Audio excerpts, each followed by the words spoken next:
বাস্তুশাস্ত্র মতামত অনুযায়ী আপনি বাড়িতে যখন একটি ফ্রিজ কিনে আনবেন, ফ্রিজটি সঠিক দিকে রাখার নিয়ম আছে। কিন্তু সঠিক দিকে যদি আপনি ফ্রিজটা রাখতে পারেন, তাহলে আপনার সংসারের সুখ সমৃদ্ধি এবং অর্থের কিন্তু কখনো অভাব হবে না। কিন্তু ভুল দিকে রাখলেই কিন্তু আপনার জীবনে নানা রকম বাধা আসবে, নেতিবাচক প্রভাব কিন্তু বৃদ্ধি পাবে। এতে কিন্তু আপনার জীবনে সুখ শান্তি সমৃদ্ধি আসবেই না।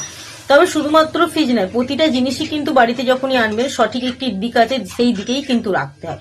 তবে ফ্রিজ কোন দিকে রাখবেন, ফ্রিজ বাড়িতে আনার পর কোন দিকে রাখাটা শুভ, কোন দিকে রাখাটা অশুভ। আপনি ভুল করেও কিন্তু ফ্রিজকে উত্তর পূর্ব কোণ বা ঈশান কোণ অথবা শুধুমাত্র পূর্ব দিকে ফ্রিজ রাখবেন না। কারণ পূর্ব দিকে বা উত্তর পূর্ব কোণ বা ঈশান কোণ যেটাকে আমরা বলি, এই দিকে ফ্রিজ রাখলে নাকি আমাদের সংসারে নেতিবাচক শক্তি বৃদ্ধি পায়, আমাদের জীবনে নানা রকম সমস্যা কিন্তু আমাদের পিছন ছাড়ে না। তাই ভুল করেও সুখ সমৃদ্ধি কিন্তু আমাদের জীবনে আসে না।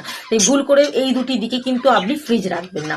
আপনার রান্নাঘরে আপনি যখনই ফ্রিজ রাখবেন, আপনাকে মাথায় রাখতে হবে আপনি দক্ষিণ পশ্চিম দিক অথবা দক্ষিণ পূর্ব দিক করে কিন্তু কোণ করে কিন্তু ফ্রিজ রাখবেন। এই দিকে ফ্রিজ রাখা কিন্তু অত্যন্ত শুভ বলে মনে করা হয়। এছাড়াও যদি আপনি দক্ষিণ পশ্চিম বা দক্ষিণ পূর্ব দিকে ফ্রিজ না রাখেন, শুধুমাত্র পশ্চিম দিকে রাখতে পারেন, তাহলেও কিন্তু রাখতে পারেন, অসুবিধা নেই। তখন কি করবেন, একটি লাল কাপড়কে কিন্তু আপনি ফ্রিজের উপর সবসময় রেখে দেবেন। এতে কিন্তু আপনার সংসারে নেতিবাচক প্রভাবটা আস্তে আস্তে কমতে শুরু করবে।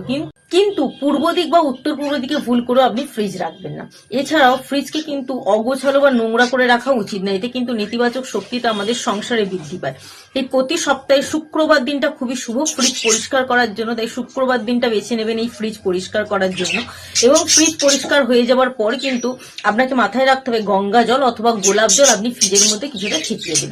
এছাড়াও বাড়ির যে মাঝখানটা অর্থাৎ কেন্দ্রবিন্দু যেখানটা বলা হয়, সেই জায়গায় কিন্তু মাঝখানে কখনোই ফ্রিজ রাখা উচিত। এছাড়াও রান্নাঘরে যখন আপনি ফ্রিজটা রাখবেন, মাথায় রাখবেন ওভেন থেকে যেন ফ্রিজের দূরত্বটা অনেকটা বেশি হয়। কারণ ওভেন যেখানে রাখবেন তার সাথে ফ্রিজের দূরত্বটা যদি না বেশি হয়, তাহলে কিন্তু ওই তাপমাত্রা যত আকর্ষণ হবে তত কিন্তু আপনার সংসারে খারাপ প্রভাব পড়তে পারে।